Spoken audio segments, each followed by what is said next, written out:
Brace, who will also join us this year. So who else will join us this year? Of course.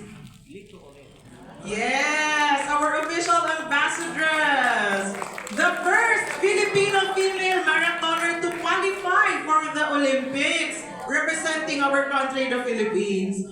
Six-time National Milo Marathon Queen, SEA Games gold medalist, Philippine national record holder, a proud mom, and a public servant. So let's all welcome Miss Mary Joy Tapal Jimenez. And now she will also give us your message.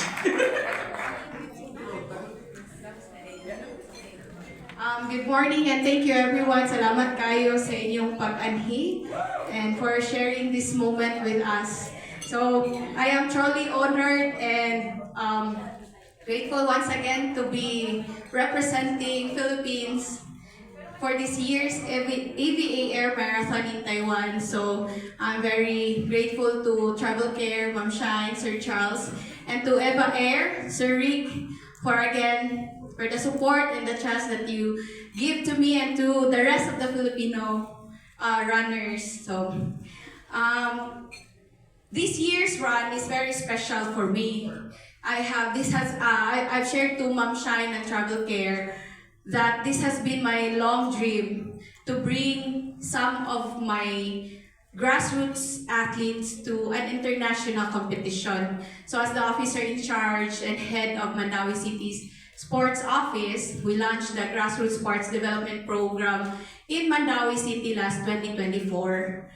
And I'm very proud and happy to share that this year's EVA Air, with the help of Travel Care and EVA Air, I will be running or sending off one of our grassroots runner, Gabriel Rivera, a 10-year-old, which is our product, and this would be his first international exposure. He will be running 3K. So as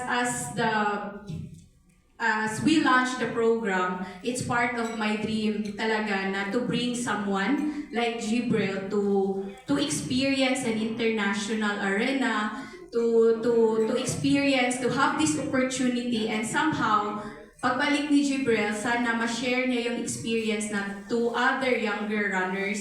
And yun, so I thank you Travel Care and EVA Air for giving this opportunity. Hindi lahat may mga ganitong opportunity na mararanasan natin. No? I'm very grateful. And also, I will be sharing the road to some of our elite runners in Cebu. EVA Air and Travel Care will also be sending some of our elite runners from Cebu who will represent the Philippines this year. So, I am deeply grateful for this opportunity for Gabriel to experience a different culture like Taiwan and to expose international competition and eventually to share his journey with other young athletes. So my hope for Gabriel is that someday makontinue niya yung cycle na ganito, no? Maka-payback din siya.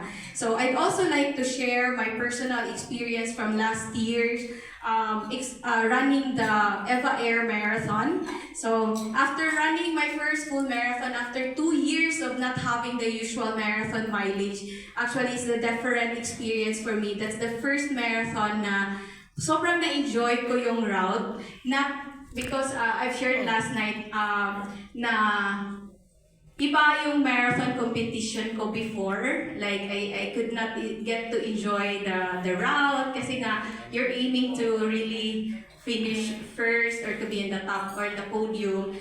So that last year was total change or an experience for me. Mile per mile, I really get to enjoy and humbled or like it reminded me of my love and respect for the sport talaga, the marathon, the endurance.